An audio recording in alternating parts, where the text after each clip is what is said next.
Okay, this is the Sports Inquirer, Marcel Pursuit, and we're here with Beth Van Fleet, the head coach of Georgia State Beach Volleyball. Before we get to the 2021 season coming up, you had a strong run last year in 2020 before the year got cut off and everything that happened. Is there anything you can really take from last year on or off the court that can uh, cross over into this year? Sure. We had a great start to our season last year.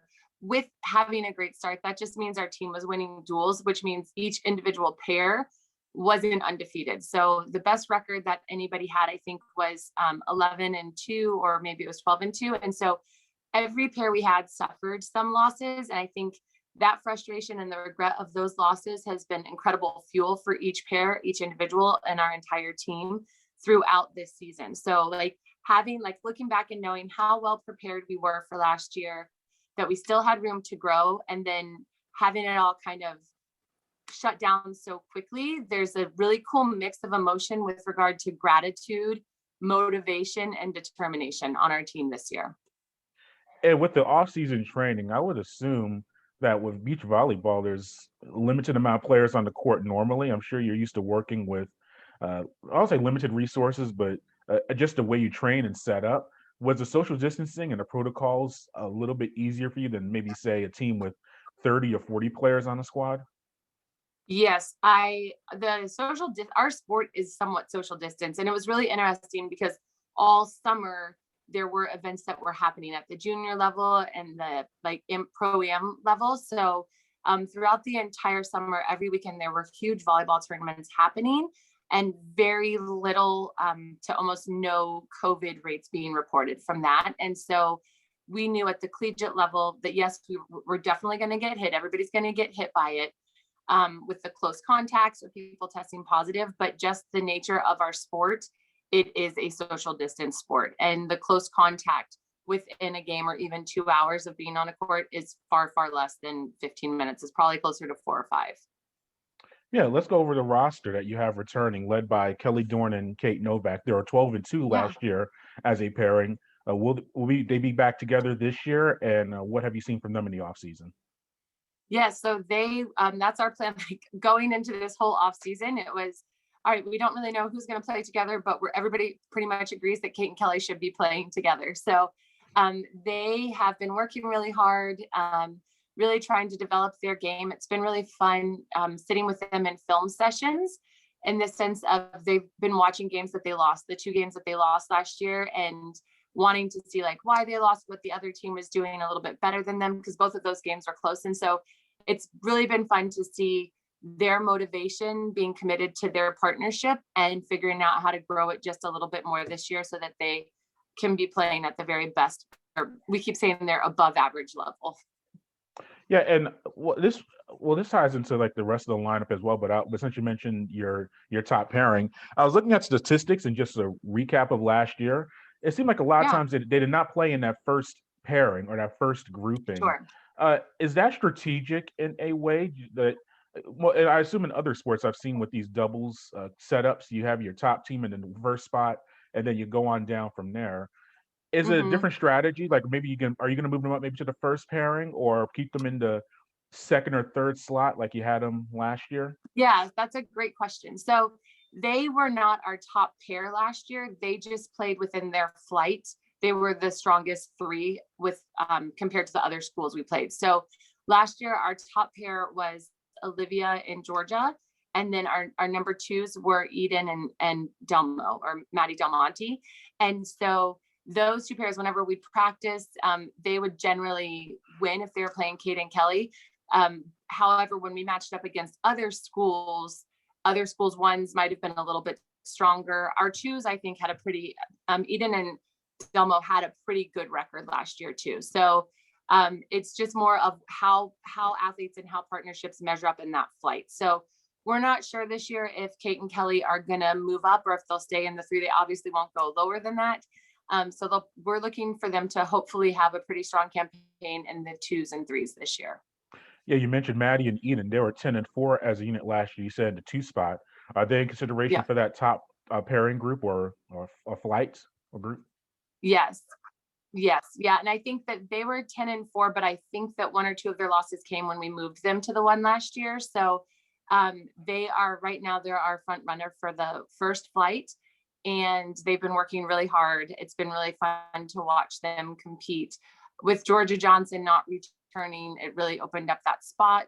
Olivia is back. And so we're looking, and Olivia and Georgia had played pretty much their entire careers together here. So it's been fun watching Olivia work with different players to figure out who she's going to match up with the best. Yeah, and what about the rest of the pairings? I see Maddie Gordon and Becky Treshem, they were 11-3 last year. So outside that Kelly and Kate grouping and Maddie and Eden, Yep. what are some other pairings you're looking to put together? Yeah, so we're looking at Becky and Maddie Gordon. Maddie Gordon's also been playing a lot with Angel Ferrari, one of our freshmen.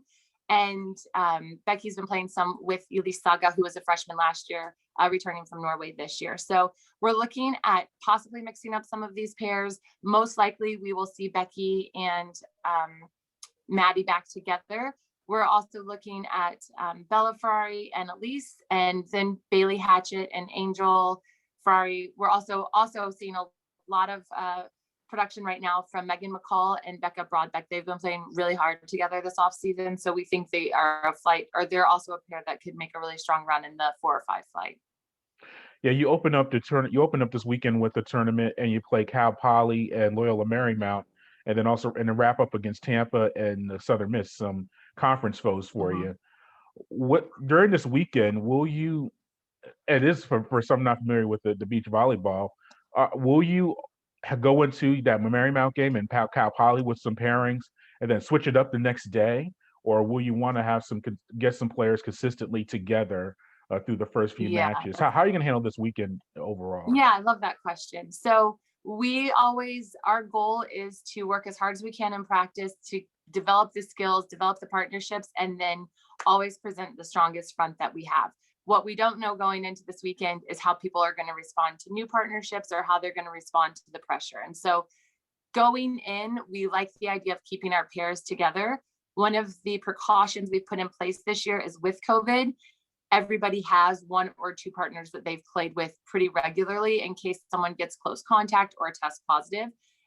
So we've worked on that, but ideally we're going to keep people with their primary partner as long as they're performing to their standards. So what we might see is some fluctuation within our flights, just different pairs moving in and out, but we are not allowed to strategize to try to create the best matchup. We have to play our top pair is going to be in the number 1, and our most developmental pair will be in the number 5. So we can't strategize. It's much like tennis in the sense of you have to play your lineup straight up. It's just hard because everybody's human.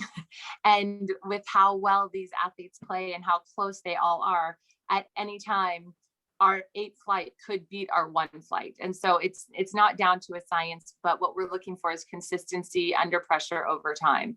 And that's kind of the determinant for how we figure out who goes into which flight. So will you try to get everyone that's healthy and available at least 1 match this weekend, if possible? So we have an exhibition flight, which is the 6th pair, and that's the flight that we will rotate people through. Okay. Our goal is to win a CCSA championship and be in the discussion for the national championship. And everybody on our team buys into that, and they want to put our strongest pairs forward. So we're not trying to get everybody a trophy. We're trying to get out there and get wins. But it is really nice to have that 6th flight, because within that flight doesn't count for or against the score. It's truly a developmental game. And we can get everybody at least 1 match in the 6th flight every weekend. And that piece is critical to our development and our growth as a team.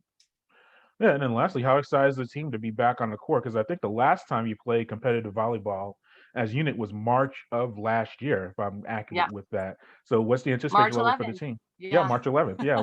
How excited is the team to be back on the court and competing against another squad? We are delighted.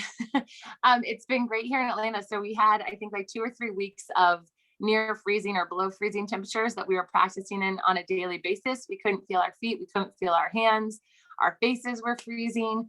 And then just starting this past weekend, the sun has come out and things are starting to warm up. So we have this abundance of gratitude right now, not only for being able to feel our feet when we play the game, but also knowing that we're preparing to go play against people that we don't know for a much different type of challenge that really unites and bonds our team. Yeah, and tied to that, this will be the last one. How tough is it with scouting as far as other teams? Because I'm sure those other, especially the West Coast teams, I'm sure maybe their schedules are different than yours last year. I'm sure I don't even know if you were able to see any of them last year with everything that went on. How difficult is the preparation for some of those teams? Yeah. So going into the first weekend, everybody goes in blind. And especially this year when no one had any fall preparation with regard to competing against other schools. So we were actually on a plane last year to go play in California for our spring break. So we were going to play Cal Poly. We were going to play LMU. So we didn't get a chance. So I feel like it's almost like the perfect fit. Where we finished off last year is where we're starting this year. We know that both those schools coming in from the West Coast have really strong rosters. We're super excited for the challenge and the opportunity.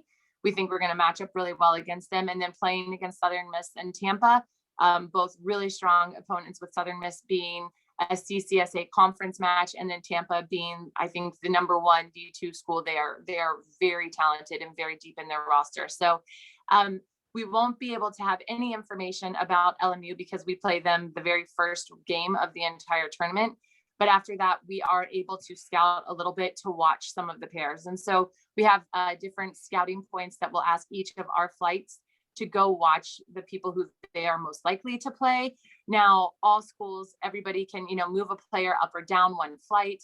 And we can expect to see a lot of adjustments in these first 2 or 3 weeks as each coach is figuring out what the best pairings are on the roster. So I'm hopeful that we won't be making many partnership changes in the first weekend, but I also expect that a lot of other schools will be. And I think that's one of the most fun things about beach volleyball, is just constantly adapting and evolving and figuring out what another team's strengths might be. And, if you and I are on a team together, our strength might be one thing. And then if you play with Tiffany, your strength might be something else. And so just knowing the tendencies of one player sometimes is not enough to know how the entire pair would work together.